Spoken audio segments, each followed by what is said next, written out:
Idukki Munnar MG കോളനിയിൽ water ടാങ്കിന് സമീപം മണ്ണിടിഞ്ഞ് വീടിന്റെ മുകളിലേക്ക് പതിച്ച ഒരാൾ മരിച്ചു. മൂന്നാർ MG കോളനി കുമാറിന്റെ ഭാര്യ മാലയാണ് മരിച്ചത്. വീട്ടിലുണ്ടായിരുന്ന ഒരു കുടുംബത്തിലെ ഉണ്ടായവരെ പുറത്തെടുത്തിട്ടുണ്ട്. ഇവരെ മൂന്നാറിലെ സ്വകാര്യ ആശുപത്രിയിലേക്ക് മാറ്റിയിരിക്കുകയാണ്. കൂടുതൽ വിശദാംശങ്ങളുമായി ഇടുക്കിയിൽ നിന്നും ജോസിൽ നമ്മളോടൊപ്പം ചേരുകയാണ്. ജോസിൽ, എപ്പോഴായിരുന്നു സംഭവം? എന്തൊക്കെയാണ് വിശദാംശങ്ങൾ? സിന്ദൂരി സൂചിപ്പിച്ചതുപോലെ തന്നെ വലിയൊരു അപകടമാണ് മൂന്നാറിൽ ഉണ്ടായിരിക്കുന്നത്. മൂന്നാർ MG കോളനിയിൽ വാട്ടർ ടാങ്കിന് സമീപം വീടിന് മുകളിലേക്ക് വലിയ മൺതിട്ട ഇടിഞ്ഞു വീഴുകയായിരുന്നു.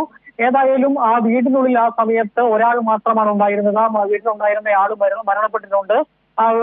കുമാറിന്റെ MG കോളനിയിൽ താമസിക്കുന്ന കുമാറിന്റെ ഭാര്യ മാല, 38 വയസ്സുള്ള മാലയാണ് മരിച്ചിരിക്കുന്നത്.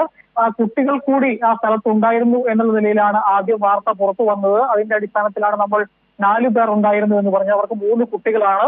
അതിൽ 2 കുട്ടികൾ നവോദയ സ്കൂളിൽ പഠിക്കുകയായതുകൊണ്ട് അവിടെ സ്ഥലത്തില്ലായിരുന്നു. ഒരു കുട്ടി ഈ അപകടം നടന്ന സമയത്ത് തൊട്ടടുത്ത വീട്ടിലേക്ക് പോയിരിക്കുകയായിരുന്നു. അതുകൊണ്ട് ആ കുട്ടിക്കും അപകടമൊന്നും സംഭവിച്ചിട്ടില്ല. അതുപോലെ തന്നെ ഭർത്താവ് കുമാർ SC ഡിപ്പാർട്ട്മെന്റിൽ ക്ലർക്കാണ്, ദേവികുളം SC ഓഫീസിൽ ക്ലർക്കാണ്. അദ്ദേഹം ജോലി സ്ഥലത്തായിരുന്നുകൊണ്ട് അദ്ദേഹത്തിനും അപകടം സംഭവിച്ചില്ല. വീട്ടിൽ ആ സമയത്തുണ്ടായിരുന്നത് ഈ മാല എന്ന് പറയുന്ന 38 വയസ്സുള്ള കുമാറിന്റെ ഭാര്യ മാത്രമായിരുന്നു. ആ സ്ത്രീയാണ് ഇപ്പോൾ ഈ മണ്ണിടിച്ചിലിൽ മരണപ്പെട്ടിരിക്കുന്നത്. സിന്ധൂരി, ജോസിൽ, ഈ മണ്ണിടിച്ചിൽ ഉണ്ടായപ്പോൾ അവിടെ ആ ഒരു ഭാഗത്ത് ആ ഒരു വീട് മാത്രമേ ഉണ്ടായിട്ടുള്ളൂ? സമീപത്തെ പ്രദേശങ്ങളിൽ വല്ല അപകടങ്ങളും സംഭവിച്ചിട്ടുണ്ടോ? വീട് അതിന്റെ താഴോട്ട് നിരവധി വീടുകൾ ഉള്ളതാണ്. പക്ഷേ വലിയ മൺതിട്ട ഈ വീടിന് മുകളിലേക്കാണ്, ഈ കുമാറിന്റെ വീടിന് മുകളിലേക്കാണ് ഈ മൺതിട്ട ഇടിഞ്ഞു വീണത്. ആ മണ്ണിനടിയിൽപ്പെട്ടാണ് ഈ ഇപ്പോൾ കുമാറിന്റെ ഭാര്യ മാല മരിച്ചിരിക്കുന്നത്.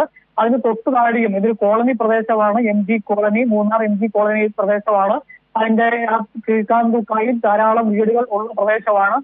അവിടെ മറ്റ് അപകടങ്ങൾ കൂടുതൽ താഴോട്ട് മണ്ണ് ഒലിച്ചു പോകുന്ന രീതിയിൽ അപകടം ഉണ്ടായിട്ടില്ല. ഈ വീട്ടിലേക്ക് പൂർണ്ണമായും മണ്ണ് കൂടുന്ന രീതിയിൽ മണ്ണിടിഞ്ഞു വീഴുകയും വീട്ടിലുണ്ടായിരുന്ന മാല മരണപ്പെടുകയും ചെയ്തിരിക്കുകയാണ്. സിന്ധൂരി.